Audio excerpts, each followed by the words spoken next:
شہر رمضان الذی انزل فیہ القرآن، جس میں نازل کیا گیا قرآن۔ اب یہاں بھی ایک سوال آیا، ہمیں معلوم ہے کہ حضور پر تو نازل ہوا ہے وہ 22-23 برس میں، ہمارا چونکہ عام سوچنے کا انداز جو ہے وہ عیسوی سال سے ہے، تو نوٹ کر لیجئے کہ سن 610 عیسوی میں قرآن مجید کی وحی کا آغاز ہوا اور 632 میں حضور کا انتقال ہو گیا، 22 برس ہے یہ۔ 22 سالوں میں تھوڑا تھوڑا کر کے قرآن مجید کی نزول کی تکمیل ہوئی ہے محمد رسول اللہ پر۔ تو یہ رمضان میں کیسے نازل کیا گیا؟ اور دوسری طرف ہم دیکھتے ہیں کہ لیلۃ القدر یا لیلۃ المبارکہ جو قرآن مجید میں 2 جگہ آیا ہے، انا انزلناہ فی لیلۃ القدر وما ادراک ما لیلۃ القدر، لیلۃ القدر خیر من الف شہر، وہ ایک رات میں اترنے کا ذکر ہے،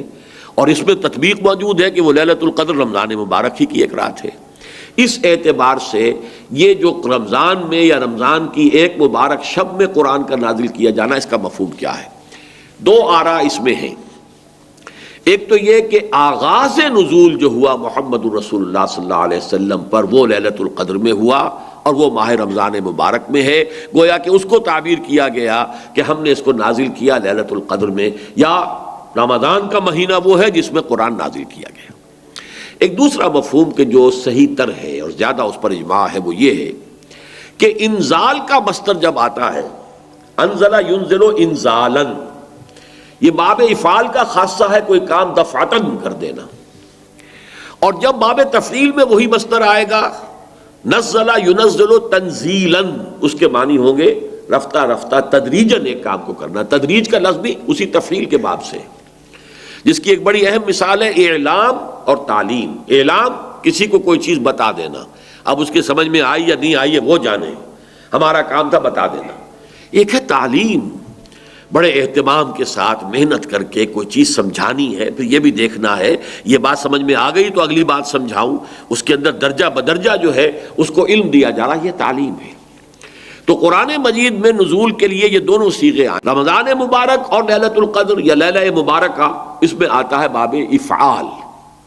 شہر رمضان الذی انزل فیہ القرآن انا انزلناہ فی لیلۃ القدر انا انزلناہ فی لیلۃ مبارکۃ،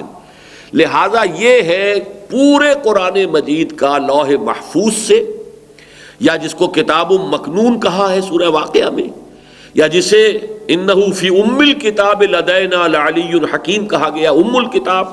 وہاں سے پورا قرآن نازل کر دیا گیا سمائے دنیا تک۔ یہ لیلۃ القدر میں ہو گیا، یہ وہی سمائے دنیا ہے جس کے بارے میں وہ حدیث بھی آتی ہے کہ اللہ تعالیٰ ہر رات کو اس کے آخری جو ساعتیں ہیں اس میں نزول فرماتا ہے سمائے دنیا تک، اور پھر ایک پکارنے والا پکارتا ہے حل من سائل فاعطیہ، وہ ہے کوئی مانگنے والا کہ میں اسے دوں، عطا کروں، حل من مستغفر فاغفر لہ، ہے کوئی استغفار کرنے والا، معافی چاہنے والا، مغفرت چاہنے والا کہ میں اسے بخش دوں۔ اسی سمائے دنیا تک قرآن مجید پورا کا پورا گویا کہ نازل کر دیا گیا جملۃ واحدہ، یہ سمائے دنیا تک لیلۃ مبارکہ میں یا لیلۃ القدر میں جو ماہ رمضان مبارک کی ایک شب ہے۔ البتہ وہاں سے حضرت جبرائیل علیہ الصلوۃ والسلام تھوڑا تھوڑا کر کے اس کو نازل فرماتے رہے حضور پر، اور یہ ترتیب نزولی ہے حضور کی دعوت و تحریک کے تقاضوں کے مطابق، جبکہ جو اصل ہے لوح محفوظ میں اور کتاب مکنون میں اور ام الکتاب میں، وہ ترتیب وہ ہے جس کے ساتھ کہ پھر حضور نے اس کو مرتب کر دیا اللہ تعالیٰ کے حکم سے، ان علینا جمعہ وقرآنہ فاذا قرأناہ فاتبع قرآنہ۔ انزل فیہ القرآن، اور قرآن کیا ہے؟ ھدی للناس وبینات من الھدی والفرقان، یہ بن کر آیا ہے لوگوں کے لیے ہدایت۔ اب یہاں نوٹ کیجئے ذرا، ایک تقابل آئے گا، اسی سورہ بقرہ کے شروع میں فرمایا گیا ہے قرآن کے بارے میں، الف لام میم ذالک الکتاب لا ریب فیہ ھدی للمتقین، یہ ہدایت ہے متقیوں کے لیے۔ یہاں فرمایا ھدی للناس، تمام انسانوں کے لیے، تو اس میں مطابقت کیا ہے، تطبیق کیسے ہوگی؟ وہ یہ ہے کہ قرآن مجید اپنی جگہ پر فی نفسہ علی مقامہ، تمام انسانوں کے لیے ابد الآباد تک کے لیے یہ ہدایت ہے، رہنمائی ہے، عوام کے لیے بھی، خواص کے لیے بھی، عام لوگ ان پڑھ جاہل ان کے لیے بھی، اور بڑے سے بڑے حکیم اور فلسفی اور دانا اور سائنسدان کے لیے بھی۔ اپنے دور میں جب کہ قرآن نازل ہوا اس وقت کے عوام و خواص کے لیے بھی، اس وقت بھی دنیا میں بڑے بڑے فلسفی تھے، ایران میں، ایرانی قوم کی تو گھٹی میں فلسفہ اور منطق پڑی ہوئی تھی، لیکن ان کے لیے بھی ہدایت نامہ قرآن ہی تھا، عام بدوؤں کے لیے بھی ہدایت نامہ قرآن تھا۔ پھر یہ کہ آج اس صدی کے اندر علامہ اقبال جیسے شخصیت، انہیں بھی تو آخر کار جو تسکین حاصل ہوئی ہے، ان کے علم کی جو پیاس بجھی ہے وہ تو قرآن سے بجھی ہے۔ انہوں نے اپنے فلسفے کے لیے بھی سورس جو ہے فلسفہ خودی کے لیے سورہ حشر کی ایک آیت کو معین کیا ہے۔ تو اس حوالے سے یہ ہے تو اپنی جگہ ہدی للناس، البتہ اس سے استفادے کی شرط لازم تقویٰ ہے۔ ظاہر بات ہے کہ بھینس کے آگے بین بجائیں تو بھینس کو تو کوئی فائدہ نہیں۔ ابو جہل کو قرآن سے کوئی فائدہ نہیں ہو سکا، ابو لہب کو کوئی فائدہ نہیں ہو سکا، لیکن جس کے دل میں طلب ہوگی، جو چاہے گا کہ ہاں وہ جاننا چاہتا ہوں کہ حقائق کیا ہیں، میں جاننا چاہتا ہوں سیدھا راستہ کون سا ہے، جس کے اندر یہ پیاس ہے، وہ اس کے لیے جو ہے قرآن مجید اس کے لیے ہدایت نامہ ہے، وہ متقین جو ہے ان کے لیے ہے۔ اور اس میں دیکھیے اب ایک ربط جڑ گیا،